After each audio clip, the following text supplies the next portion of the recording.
善者不辩，辩者不善。这句至理名言的意思是指善良的人不常争辩，常争辩的人往往不善良。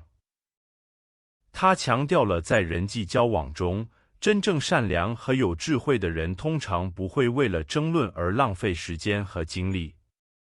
相反，那些经常争辩的人可能缺乏宽容和理解，他们可能更注重自己的利益或固执己见，而不是真正的善意或正确性。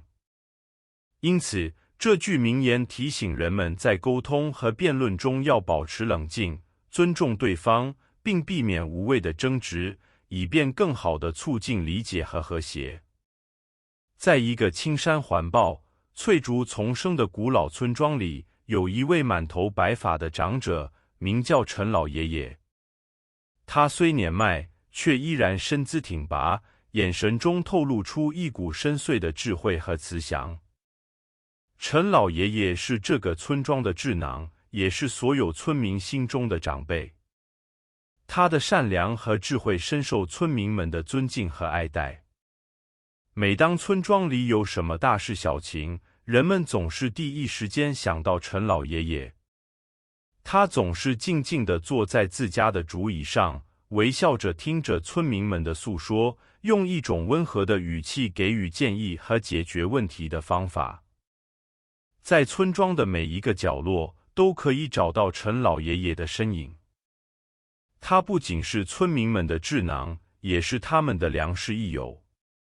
在阳光明媚的清晨，古老的村庄里却笼罩着一层阴霾。村庄的北边，一片宽广的草地上，两位村民正在激烈地争执着。他们分别是村庄中年轻有为的农夫王大力和年长沉默寡言的木匠刘老二。王大力气急败坏地指着地面上的一块土地，声音中带着怒气：“这块土地明明就是我祖上留给我的，你怎么能随意侵占？”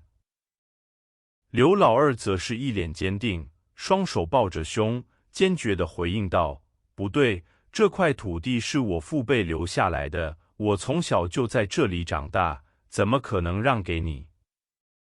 两人的争吵引来了许多村民的围观，他们纷纷涌到争执的现场，议论纷纷，气氛越来越紧张。有些人试图劝解，有些人则是纷纷表达自己的立场。整个村庄被这场争执笼罩着，仿佛陷入了一片沉默的漩涡中，似乎任何人都无法脱离。王大力和刘老二双方都情绪激动，语言越发激烈。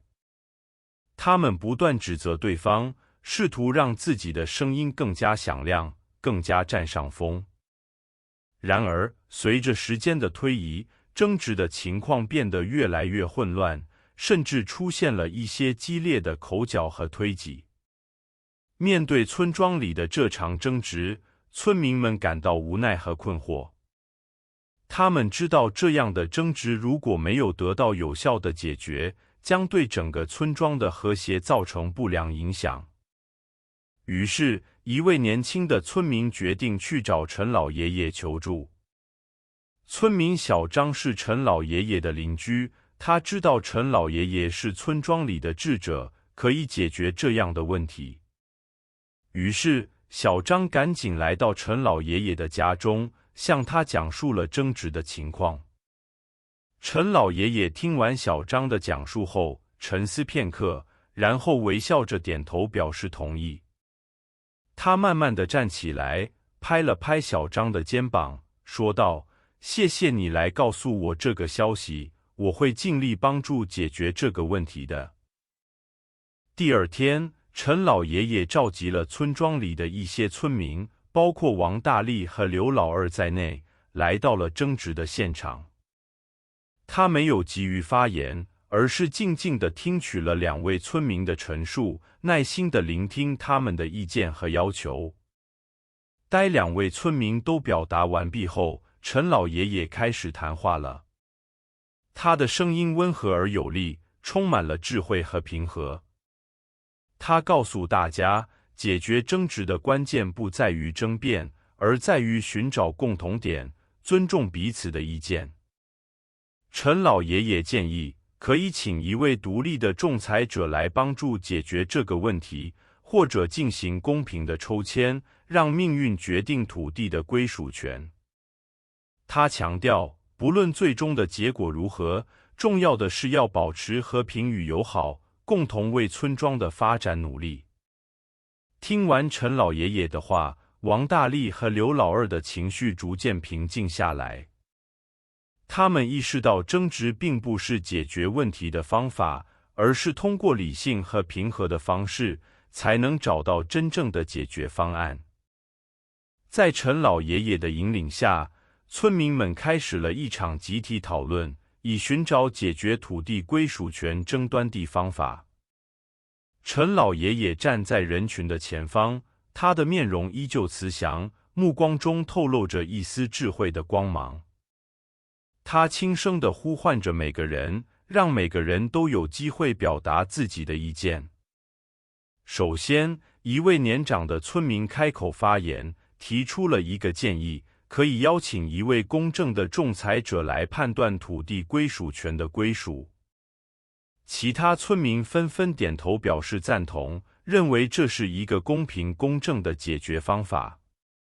接着，另一位年轻的村民提出了不同的观点，他认为可以进行一次公平的抽签，让命运决定土地的归属权。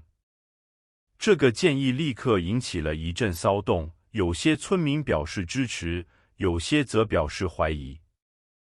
陈老爷爷微笑着，静静地听取着每个人的意见，然后开始了他的结论。他指出，无论是仲裁者还是抽签，都是一个公平公正的方式，只要村民们都能接受，就可以作为解决争端的方法。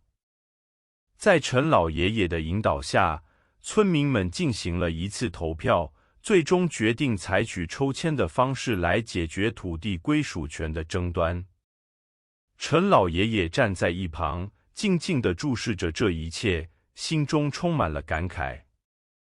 抽签的过程十分严谨，每一位村民都亲手参与其中，确保公正和透明。最终，一个小小的木盒中被抽出了一张小纸条，上面写着土地归属的结果。众人聚精会神地围观着，等待着结果的揭晓。当抽签的结果公布出来时，村民们都露出了欣慰的笑容。无论是王大力还是刘老二，都接受了这个结果，愿意和解，共同为村庄的发展努力。陈老爷爷也为村民们的智慧和和平解决问题的方式而感到骄傲。陈老爷爷静静地站在村庄的中心，四周环绕着村民们，他们的眼神中充满了敬意和感激。这场争端的解决给他们带来了一丝希望，让他们意识到了善良与包容的重要性。